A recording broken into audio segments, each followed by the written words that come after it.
Hello students, today we will discuss about B and BSc final year math, real and complex analysis. Last lecture में हमने exercise 1.1 complete की थी. आज next topic start कर रहे हैं जो हमारा है फंक्शनल डिपेंडेंस और नॉन डिपेंडेंस. तो देखिए, the M functional u1 u2 um of N independent variable. Independent variable कितने हैं? n है. x1 x2 xn are said to be functionally dependent if there exists a relation of अगर linearly functionally dependent कब होगा? अगर उनके बीच में relation exist कर जाए. अगर रिलेशन एग्जिस्ट नहीं करेगा तो कैसा होगा? नॉट इंडिपेंडेंट होगा. तो कंडीशन ये है. जैसे हमने एग्जाम्पल लिया, u हमारा किसके इक्वल x के और v किसके इक्वल है x3 के.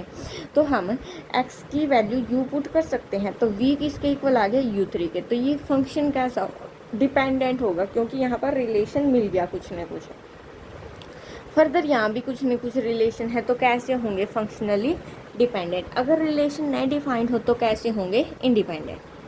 इंडिपेंडेंस या इंडिपेंडेंट. थ्योरम देखने हमें विदाउट प्रूफ है. इंडिपेंडेंट वेरिएबल है तो कोई ज़रूरी थ्योरम नहीं. रिमार्क्स देखिए, ये ज़रूरी है. If there are M function of N independent variable. कितना फंक्शन है? एम फंक्शन है. और इंडिपेंडेंट वेरिएबल कितने हैं? एन है. यानी कि एम ग्रेटर देन है किससे? एन से. यानी कि फंक्शन ग्रेटर देन है किससे? वेरिएबल से. देन दीज एम फंक्शन है आर फंक्शनली डिपेंडेंट. तो वो फंक्शन है जो हमारे पास एम, वो कैसे होंगे? डिपेंडेंट होंगे.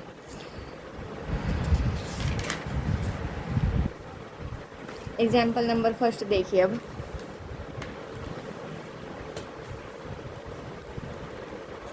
क्या आपके पास लेट कर लिया हमने u इसके इक्वल है, v इसके इक्वल है. भी टू फंक्शंस इवेल्युएट करना, तो u और v तो आप इजीली निकाल सकते हो. u का partial derivative with respect to X Y, v का partial derivative with respect to y. Then u and v are functionally related. यानी कि फंक्शनली रिलेटेड का मतलब क्या है? अगर रिलेशन मिलेगा तो डिपेंडेंट है, अगर रिलेशन नहीं मिलेगा तो नॉट इंडिपेंडेंट है. अगर डिपेंडेंट है तो हमें क्या निकालना? उनके बीच में रिलेशन क्या बन रहा है. तो सबसे पहले तो हम क्या निकालेंगे? u v का partial derivative with respect to X Y.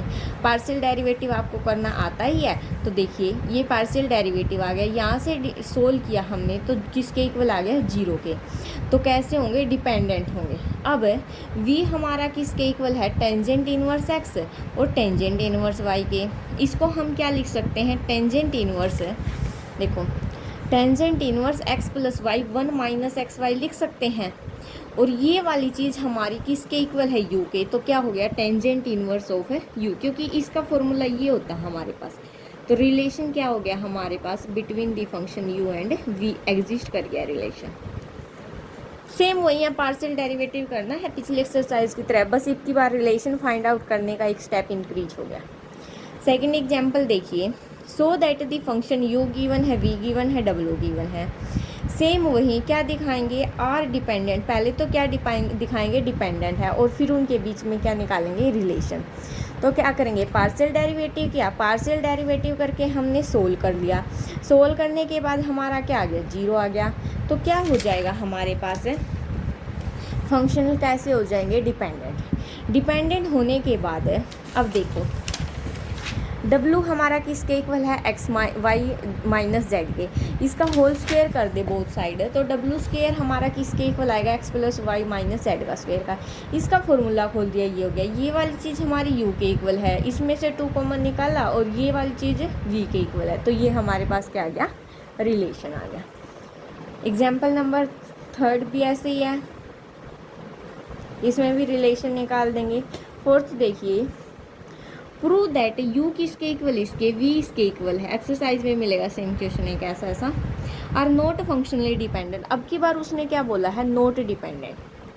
तो हम क्या लेके चले? पहले पार्शियल डेरिवेटिव. पार्शियल डेरिवेटिव है जो हमारा क्या आया है? Not equal to 0. अगर नॉट इक्वल टू 0 आ गया तो यहीं से क्या हो गया हमारा? u और v फंक्शन कैसे हैं? नॉट फंक्शनली डिपेंडेंट है. तो हो गया. अब देखिए, कुछ नोट गिवन है हमारे पास एक्सरसाइज से पहले. इफ़ ये अगर पार्शियल डेरिवेटिव u v का with respect to X Y not equal to 0 आ जाए तो फंक्शन कैसा होगा? डिपेंडेंट. तो हमें वी नीड नॉट प्रूव, तो हमें ये चीज़ प्रूव करने की कोई ज़रूरत नहीं है। अगर सपोज कीजिए ये 0 के इक्वल आ जाए और ये नॉन जीरो आ जाए तो फंक्शन कैसा होगा, not dependent. And we need not prove, ये प्रूव करने की ज़रूरत नहीं है। सपोज कीजिए ये दोनों 0 के इक्वल आ जाए, ये नॉन जीरो आ जाए तो भी कैसा होगा, नॉट डिपेंडेंट है। तीनों ही 0 के इक्वल आ जाए तो कैसा होगा, डिपेंडेंट। यानी कि तीनों केस 0 के इक्वल आए तो डिपेंडेंट है, अदरवाइज क्या होगा हमारे पास है, नॉट डिपेंडेंट। एक्सरसाइज में आपके पास 8 क्वेश्चन है, नेक्स्ट लेक्चर में एक्सरसाइज करेंगे। सो आज के लिए इतना ही। Thanks for watching, please like share and subscribe.